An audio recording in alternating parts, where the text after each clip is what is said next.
Living life on your terms is the most empowering and gratifying feeling in the world. It means letting go of the fears and doubts that can hold you back, being brave enough to follow your inner calling.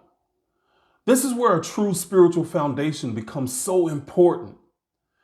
It becomes about you and your inner calling and not trying to follow what you think God is leading you to.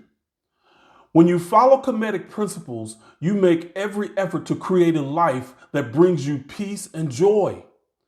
But it's also about stretching yourself, taking risks, pushing yourself out of your comfort zone, and never settling for anything less than what will truly make you happy.